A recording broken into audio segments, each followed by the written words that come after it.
Bom, então como nós vimos, a eletrização ela pode ocorrer de quantas formas? 4. Quais foram? Por atrito, por contato, por indução e por efeito fotoelétrico. A eletrização por efeito fotoelétrico, ela explica vários fenômenos do nosso dia a dia. Vou te dar um pequeno exemplo. Nos postes de luz, ok, que você encontra na iluminação pública, eles não acendem automaticamente quando escurece? Perceberam isso já? Então, ele tem um sensor. Esse sensor, ele nada mais é do que um aparelhinho que ele está sendo eletrizado à medida que ele recebe a luz do sol durante o dia. Então, ele está recebendo luz solar e essa luz está eletrizando esse sensor, fazendo com que ele produza, tá ok? O efeito fotoelétrico e eletrize dessa forma, tornando, digamos assim, formando uma informação de que está recebendo luz ainda. Então a luz chega, atinge o sensor é sensibilizado por essa luz, ele eletriza, porque ele perde elétrons, e aí um sistema inteligente detecta que ainda tem luz no ambiente. Quando o sol se põe, aquele sensor deixa de receber luz, então ele passa a não ficar mais eletrizado, certo? Se ele não fica mais eletrizado, um sistema inteligente detecta e interpreta que a luz acabou naquele momento. O que ele faz? Acende as luzes da iluminação pública. Ok? Existe também, por exemplo, sensores de presença. Já viram alguns lugares em que você chega na frente de uma porta automática e ela abre? Você encontra muito, por exemplo, a entrada de shopping centers, né? A porta é fechada, você chega ali na frente e aquela porta abre sozinha. Como é que a porta sabe que você chegou ali na frente? Tá? Bom, normalmente aquela porta tem um sensor óptico, ok? Que ele vai eletrizar na presença de luz ou ele vai deseletrizar na ausência de luz, certo? Ele vai eletrizar ou perder a eletrização dele na ausência de luz, porque a luz pode estar irradiando o tempo todo. Imagine que eu tenho um ambiente claro e esse ambiente claro está refletindo luz em direção a esse sensor. Aí o sensor está sendo eletrizado, recebendo essa luz, está sofrendo efeito fotoelétrico e ele está detectando que nada aconteceu ali. Mas alguém entra na frente, não vai formar uma sombra? Vai ou não vai? Aí ele vai deixar de receber luz, ele vai deixar de ficar eletrizado, e aí um sistema inteligente detecta, tem alguém na frente, o que acontece com a porta? A porta abre. Tá? Você encontra isso, por exemplo, em lugares que tem garagem também, certo? Então, existem vários sensores ópticos que funcionam com efeito fotoelétrico. Outro exemplo são as máquinas fotográficas digitais. Como é que elas conseguem gravar uma informação a partir de um sensor e transformar isso numa informação digital? Da mesma forma, você tem um sensor, onde o sensor é formado de um material que pode ficar eletrizado na presença de luz. Quando você bate a foto, um diafragma abre na máquina fotográfica, entra a luz na máquina. Essa luz sensibiliza esse sensor, certo? E cada cor fornece uma quantidade de energia, como eu falei lá, E igual a HF. Cada cor tem uma frequência, portanto uma quantidade de energia. Aquela energia sensibiliza o sensor, ele perde elétrons com quantidade de energia determinado pela cor que atingiu.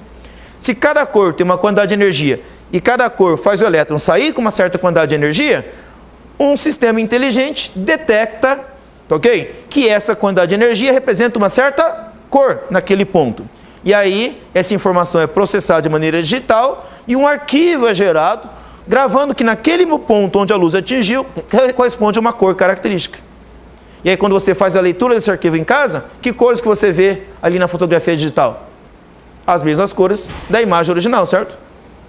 Então, a imagem original manda uma cor para a câmera fotográfica tem um sensor que recebe essa cor atinge o sensor perde um elétron, certo?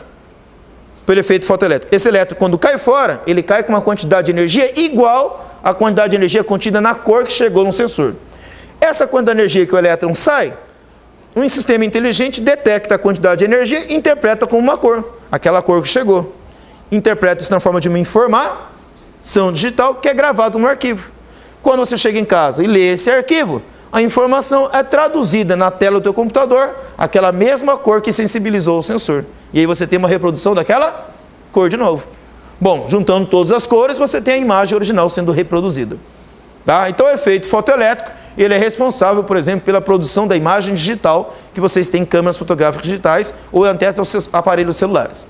Então, muitos dos nossos aparatos do dia a dia, de nossa tecnologia, também está influenciado por essa quarta forma de eletrização.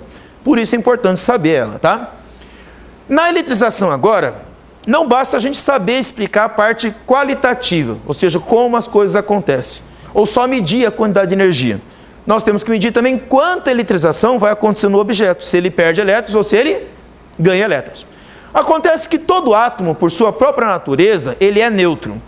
Mas ele é neutro por quê? Porque o número de prótons é igual ao número de elétrons, como a gente já havia falado numa aula anterior, certo? Mas o que acontece se eu mudar essa quantidade de prótons e de elétrons que existe no átomo? E o número de um ficar maior que o número do outro. O que vai acontecer com o átomo? Ele vai continuar neutro? Vai continuar? Não, ele vai deixar de ficar neutro. Então, na eletrização, vamos considerar a seguinte situação. Vamos imaginar primeiramente com o átomo. Todo átomo é eletricamente neutro. Por que ele é neutro? Porque o número de prótons é igual ao número de elétrons.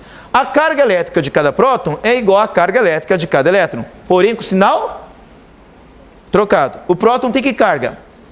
Positivo. O elétron tem que carga? Negativo. Ok? Para haver eletrização, então, desse átomo, é necessário que o átomo perca ou ganhe elétrons. Mas por que ele vai perder ou ganhar elétrons e não perder ou ganhar prótons? Porque vamos lembrar da estrutura do átomo. Onde elétrons, ele passa a ser chamado agora não mais de átomo. Nós mudamos o nome do átomo agora. Um átomo eletrizado, ele deixa de ser átomo e se transforma num íon. Tá? E ele pode ser um íon positivo ou um íon negativo. Ok? Se o átomo perde elétrons, ele é chamado de cátion. É o nome que os químicos gostam de chamar os íons positivos. E se ele ganha elétrons, ele é chamado de ânion. Tá? Por quê? Porque ele ganha elétrons, passa a ter mais elétrons do que prótons e ele fica eletrizado negativamente. Vamos pegar um exemplo fácil de você identificar de substância que vira cátion e de substância que vira ânion. Por exemplo, o sódio.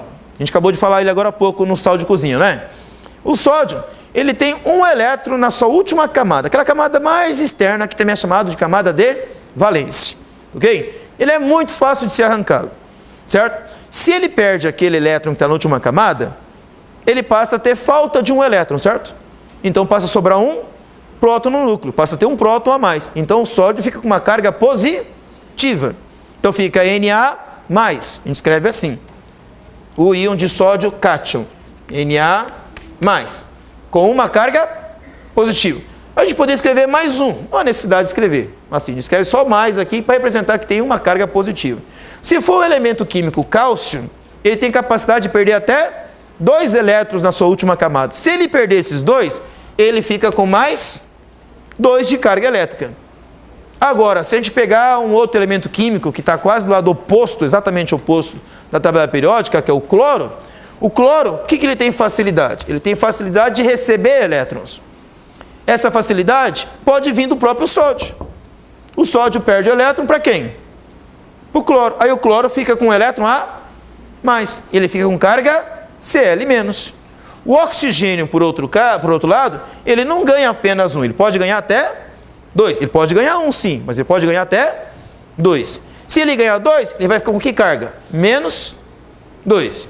Então ele passa a ter 2 elétrons a mais e ele fica com carga negativa menos 2. Tá? Menos 2, menos 1, mais 2 ou mais 1 quanto? Ah, aí é que tá. Aí vem a quantidade de carga elétrica que o próton tem e a quantidade de carga elétrica que o elétron tem. Nós chamamos essa quantidade de carga elétrica que o próton tem ou a quantidade de carga elétrica que o elétron tem, por sinal trocado, pelo nome de carga elementar. Tá? A carga elementar é representada aqui ó, pela letra E. E da palavra elementar. Tá? Quem tem essa quantidade de carga elementar? O próton tem uma carga elementar positiva e o elétron tem uma carga elementar negativa.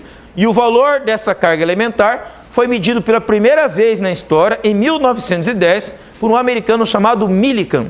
Ele mediu esse valor, que em unidades atuais do sistema internacional, é 1,6 vezes 10 elevado a menos, aqui é elevado a menos 19 coulombs. Em unidades do sistema internacional ali, que é coulomb. Tá? É um valor muito pequeno. 1,6 vezes 10 a menos 19. É um valor bem pequeno. E o que isso corresponde? ele corresponde à menor unidade de carga elétrica que nós podemos ter de forma estável na natureza. E quem possui isso? O próton com carga positiva e o elétron com carga negativa. E aí, como é que eu posso medir a quantidade de carga elétrica que um átomo tem, por exemplo? Medindo a quantidade de elétrons que ele vai perder ou que ele vai ganhar, certo?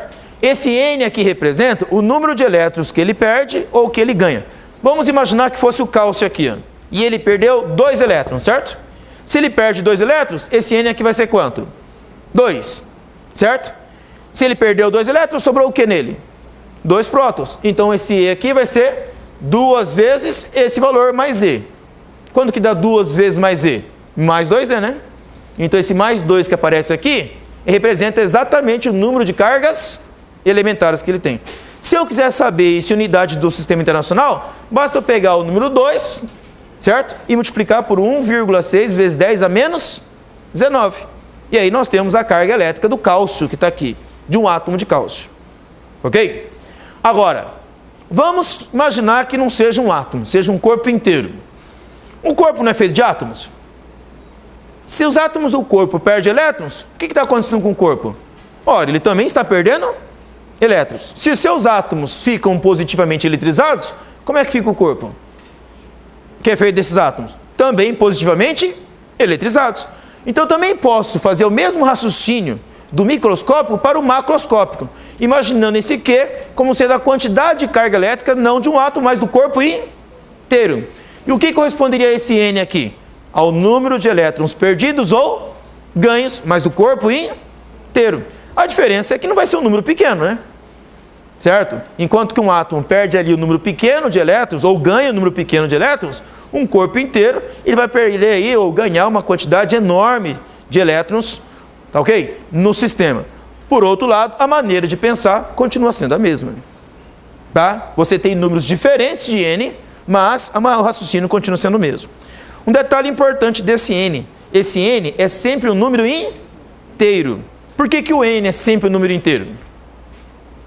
Ele corresponde ao que mesmo? Número de elétrons perdidos ou ganha. Se ele perdeu, faz com que a carga fique positiva, né? Se ele ganha, fica com carga elétrica negativa. Mas por que esse N é sempre um número inteiro? Ora, porque não existe, por exemplo, 1,2 elétrons, né? Eu tenho um elétron 1,2. Um elétron e 2 décimos dele? Não. Ou tenho um elétron, ou tenho 2, ou tenho 3, ou tenho 4. Então, eu sempre tenho números inteiros de elétrons, perdidos ou ganhos. Então, esse N jamais é um número fracionário. Tá? Ele é sempre um número inteiro. Como o N é sempre um número inteiro, nós falamos que a quantidade de carga elétrica ela é quantizada. Tá? A quantização representa que N é um número inteiro de cargas elementares. Tá? Um número inteiro de cargas elementares. É isso que eu estou falando assim. E isso é chamado de quantização. Ok? Você nunca vai encontrar aquele N ali como número fracionário. É nesse sentido que a gente diz que a carga elétrica ela é sempre quantizada. Ok? Mas como eu disse, a eletrização pode acontecer tanto no átomo quanto no corpo inteiro. A diferença é o nome que nós damos a isso. Quando é um átomo que fica eletrizado, a gente diz que ele sofreu ionização, porque ele virou um íon. E quando é um corpo inteiro, a gente diz que ele ficou eletrizado. Ele sofreu eletrização. Tá? Corpo que perdeu elétrons, fica positivo. Corpo que ganhou elétrons, fica negativo. Tá claro?